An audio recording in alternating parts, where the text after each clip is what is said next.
Hello Ravi, എനിക്ക് നല്ല പേടിയുണ്ട് രവി. നീ ഒന്നുകൊണ്ടും പേടിക്കണ്ട. പകലായതുകൊണ്ട് ആരും ശ്രദ്ധിക്കത്തില്ല. ആ രവി റെയിൽവേ സ്റ്റേഷനിൽ വന്നാ മതി. ഞാൻ റെയിൽവേ സ്റ്റേഷനിൽ എത്തി. ഞാൻ ദിവ്യക്ക് ഡ്രസ്സ് എടുക്കാൻ പോവാന്ന് പറഞ്ഞിട്ടാ ഇറങ്ങുന്നേ. 3 മണിക്കാണ് ട്രെയിൻ. അറിയാം, ഞാൻ എത്തിക്കോളാം. നല്ല ദൂരമുണ്ട്. നീ പെട്ടെന്ന് ഇറങ്ങിക്കോണം. പിന്നെ നീ ഡ്രസ്സ് ഒന്നും എടുക്കണ്ട. എല്ലാം ഞാൻ റെഡി ആക്കിയിട്ടുണ്ട് കേട്ടോ. ശരി, ഞാൻ ഇറങ്ങുവാ. ഓക്കെ. റെയിൽവേ സ്റ്റേഷൻ ചുട്ടിപ്പാറ വഴി പോയാ മതിയേ. ചുട്ടിപ്പാറ വഴി പോകുന്ന എളുപ്പമൊക്കെയാ. റോഡ് മോശമാ, എക്സ്ട്രാ ചാർജ് തരേണ്ടി വരും. തരാം, പെട്ടെന്ന് പോയാ മതി. ഓ,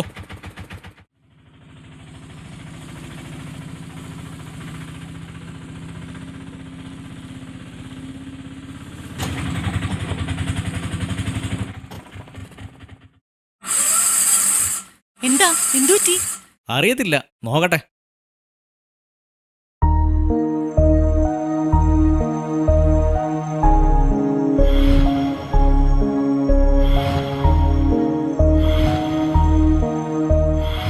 ചേട്ടാ, ഇനി സമയം എടുക്കോ? എന്ത് പറ്റിയാന്ന് അങ്ങോട്ട് പിടികിട്ടുന്നില്ല. ഇനിയിപ്പോ എന്താ ചെയ്യാ? ഇതുവഴി വണ്ടി കിട്ടാൻ ബുദ്ധിമുട്ടാ. ഞാൻ ആ കാറുകാരനോടൊന്ന് സംസാരിച്ച് നോക്കട്ടെ. ഒരുപക്ഷെ അയാൾ അതുവഴിയാണെങ്കിൽ നിങ്ങളെ അങ്ങോട്ട് ഇറക്കിയേക്കും. അയ്യോ, അത് ഇനി തിരിച്ചുകൊണ്ട് സമയമെടുക്കും. ഞാനൊന്ന് കൈ കാണിച്ചു നോക്കട്ടെ.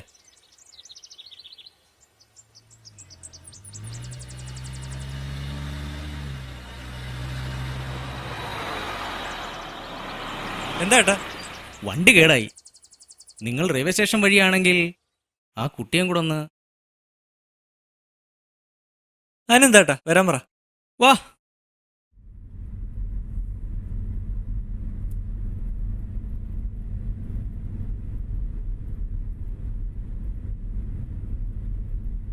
എങ്ങോട്ടാ? റെയിൽവേ സ്റ്റേഷനിലേക്ക്. അത് മനസ്സിലായി. അവിടുന്ന് എങ്ങോട്ട് പോവാനാ?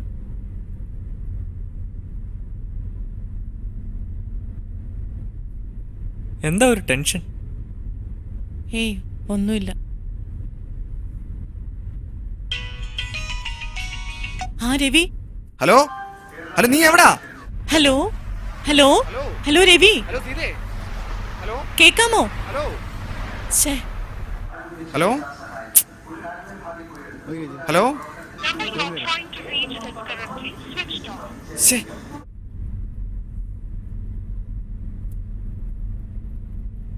ഒളിച്ചോട്ടമാണോ? ഒരപരിചിതന്റെ കൂടെ കാറിൽ യാത്ര ചെയ്യുന്നതിന്റെ ടെൻഷനൊന്നും അല്ലിത്. അല്ല, സാധാരണ ഈ പെമ്പിള്ളേർ ഒളിച്ചോടുമ്പോ കയ്യിലൊരു ബാഗൊക്കെ കാണുന്നല്ലേ. ഇതിപ്പോ എന്ത് പറ്റി? ഞാൻ ഒളിച്ചോടോ? നിങ്ങളോട് ആരാ പറഞ്ഞേ? താൻ? ഞാനോ? തന്റെ മുഖം പറഞ്ഞു. പിന്നെ തന്റെ ഭയത്തോടുള്ള ഈ ചോദ്യം മതിയല്ലോ, ഉത്തരവായില്ലേ? എന്താന്ന് മിണ്ടാത്തെ?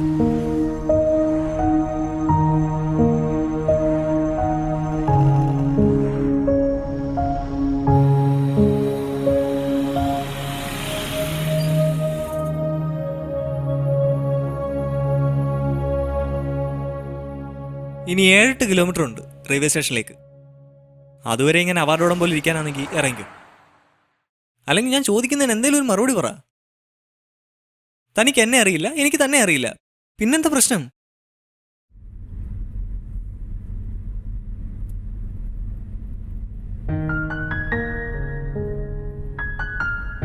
ഒരു അപരിചിതനോട് ഒരു പെൺകുട്ടിക്ക് സംസാരിക്കുന്നതിന് ലിമിറ്റേഷൻസ് ഉണ്ട്, സമ്മതിച്ചു.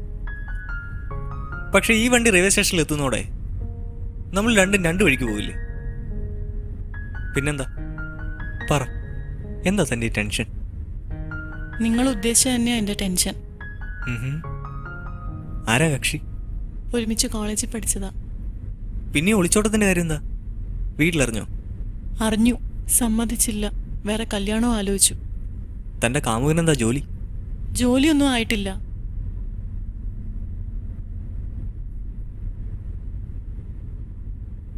ഒരു കണക്കിന് കല്യാണം ആലോചിച്ചപ്പോഴേ ചാടിയത് നന്നായി. ഇപ്പോഴത്തെ ചില പെൺപിള്ളേരുണ്ട്, കല്യാണത്തിന്റെ തലേന്ന് കല്യാണ ദിവസം രാത്രിയിലൊക്കെ ആയിരിക്കും ഒളിച്ചോടുന്നത്. അതിപ്പോ ഒരു ട്രെൻഡ് ആയിക്കൊണ്ടിരിക്കുക. നാളെയാണ് എന്റെ കല്യാണം.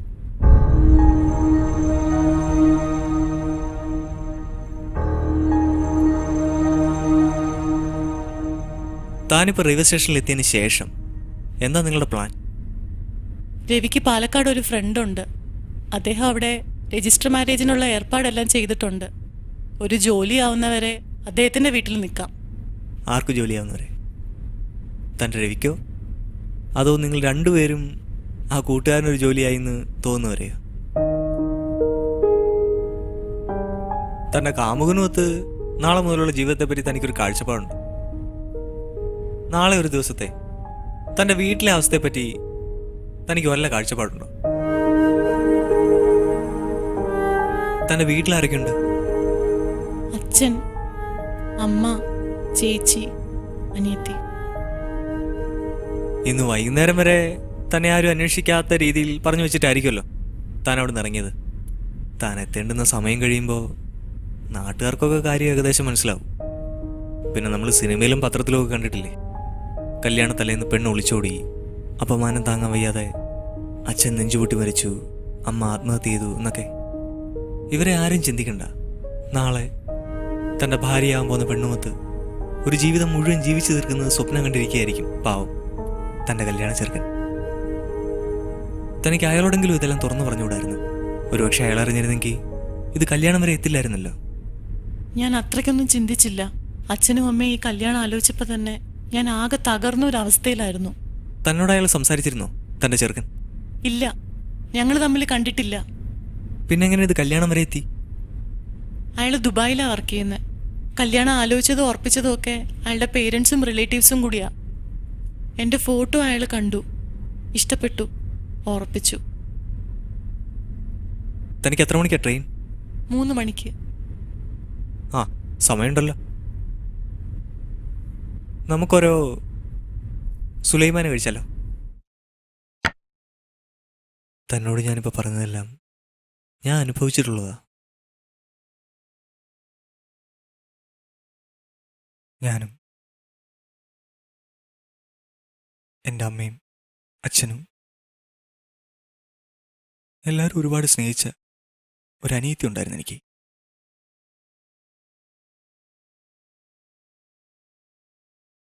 അവളുടെ സമ്മതം ചോദിച്ചു തന്നെ കല്യാണം ഉറപ്പിച്ച്. ഒരു അഫെയർ ഉണ്ടെന്നൊന്നും അവളതുവരെ പറഞ്ഞിട്ടേ ഇല്ലായിരുന്നു. എല്ലാവരും ഒരുപാട് സന്തോഷത്തിലായിരുന്നു. പക്ഷെ കല്യാണത്തിൻ്റെ തലേന്ന് പോയി. അവൾക്ക് ഇഷ്ടപ്പെട്ട ഒരുത്തൻ്റെ കൂടെ. പിന്നെ ഞാൻ പറഞ്ഞില്ലേ, അതുപോലൊക്കെ സംഭവിച്ചേ.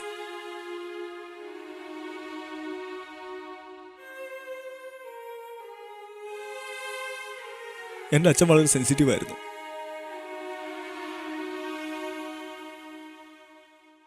പാവത്തിന് താങ്ങാൻ കഴിഞ്ഞിട്ടുണ്ടാവില്ല.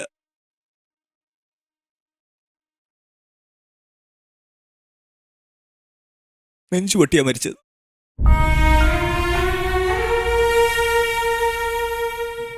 വിവരം അറിഞ്ഞവള് വന്നു. ബന്ധുക്കളും നാട്ടുകാരും ഒക്കെ അവളെ കുറ്റപ്പെടുത്തി. എൻ്റെ അമ്മയ്ക്കും എനിക്കും അതിന് കഴിഞ്ഞില്ല.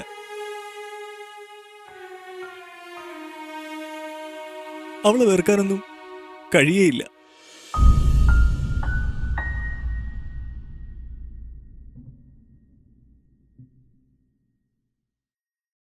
താൻ പോകുന്നോടെ തൻ്റെ അനിയത്തിയുടെ ഭാവി അതിൻ്റെ തീരുമാനത്തിലാവും. അപമാനം താങ്ങാൻ വയ്യാതെ എൻ്റെ അച്ഛനുണ്ടായ ദുരന്തം തൻ്റെ അച്ഛനും അമ്മയ്ക്കും ഉണ്ടാകാതിരിക്കട്ടെ.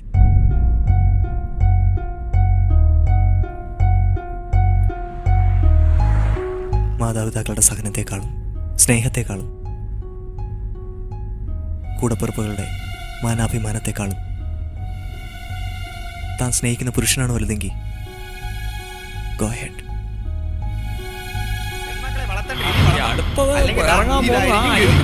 ഇനി ഒരു വിത്തും കൂടി ഉണ്ടല്ലോ. അതിനി എപ്പോഴാണോ വേലി പോയി ചത്തൂടായോ? വണ്ടി നിർത്ത്, വണ്ടി നിർത്താൻ.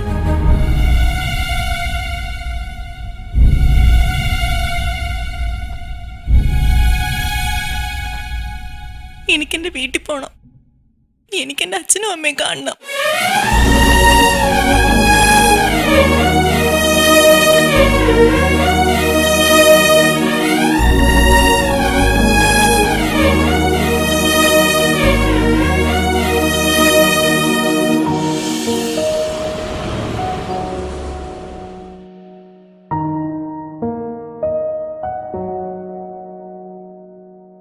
എക്സ്ട്രാ ചാർജ് തരണം കേട്ടോ ഇതുവരെ കൊണ്ടുവിട്ടേന്. ഞാൻ പോട്ടെ. തൻ്റെ പേര് പറഞ്ഞില്ല. Sita. Wish you happy married life Sita. Thank you. ഇതാ എൻ്റെ കാർഡ്. കല്യാണം കഴിഞ്ഞ് രണ്ടുപേരും കൂടി വിളിക്കണം. പോട്ടെ. കുറച്ചുകൂടെ മേലോട്ട് കേട്ടെ. സരിച്ച് നീ ഇതുവരെ എവിടെ പോയിക്കുമായിരുന്നു? വരുന്നവരെല്ലാം നീ എവിടെ ചോദിക്കുക. പോയി കുളിച്ച് ഫ്രഷ് ആയിട്ട് വാ. താനത് അവിടെ എന്തോ ചെയ്യുവാ? ഞാൻ അങ്ങോട്ട് വരാം, നിക്ക്. ആഹാ, കല്യാണപ്പെണ്ണ് വന്നല്ലോ. എല്ലാരും അകത്തുണ്ട്, ചെല്ല്.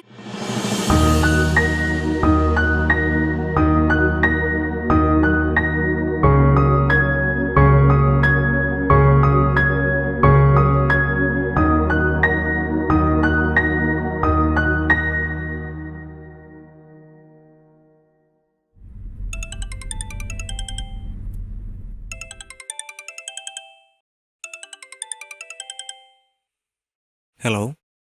ഹലോ, ഞാൻ സീതയാണ്. ആ സീത, പറയ്. ഞാൻ കല്യാണത്തിന് ക്ഷണിച്ചില്ല. നാളെയാണ്, വരണം. അയ്യോ സീത, എനിക്ക് നാളെ ഒരു വലിയ ചടങ്ങിൽ പങ്കെടുക്കാനുണ്ട്. എന്ത് ചടങ്ങ്? അതൊരു വിവാഹ ചടങ്ങാ. മീനത്തേതിൽ പ്രഭാകരക്കുറുപ്പിന്റെ മകൾ സീതയും ഞാനും തമ്മിലുള്ള വിവാഹ ചടങ്ങ്. ഞാനൊരു ഫോട്ടോ അയച്ചിരുന്നു. അത് പേര് ചവറ്റുകൊട്ടയിലാണെന്ന് എനിക്കറിയില്ല. ഒന്ന് നോക്ക്.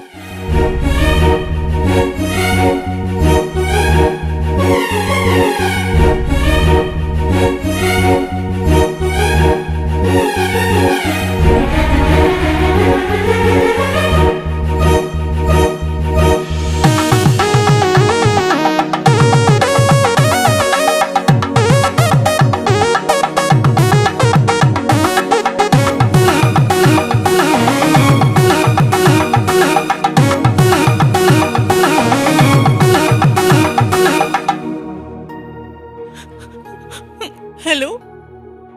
ചെറുക്കനെ ഇഷ്ടപ്പെട്ടോ? നടന്നതെല്ലാം നമ്മൾ മാത്രം അറിഞ്ഞാൽ മതി. രവിയെക്കുറിച്ചൊരു ടെൻഷൻ അടിക്കണ്ട, അത് ഞാൻ നോക്കിക്കോളാം. താനിപ്പോൾ ആ വീട്ടിലേക്ക് തിരിച്ചു വരാൻ കാരണം ഞാനല്ല. ഞാൻ ചില കാര്യങ്ങൾ പറഞ്ഞതേ ഉള്ളൂ. പക്ഷെ അതൊക്കെ മനസ്സിലാക്കാനും ചെയ്ത തെറ്റ് തിരിച്ചറിയാനും തനിക്ക് കഴിഞ്ഞത് പരിശുദ്ധവും സത്യസന്ധവുമായ ഒരു മനസ്സ് തനിക്കുള്ളതുകൊണ്ടാണ്. അത് ഞാൻ കാണാതെ പോയാൽ ശരിയാവില്ല. ഞാനൊരു ഇടുങ്ങിയ ചിന്താഗതിക്കാരനൊന്നും അല്ലടോ. വെക്കട്ടെ. See you tomorrow. ബൈ.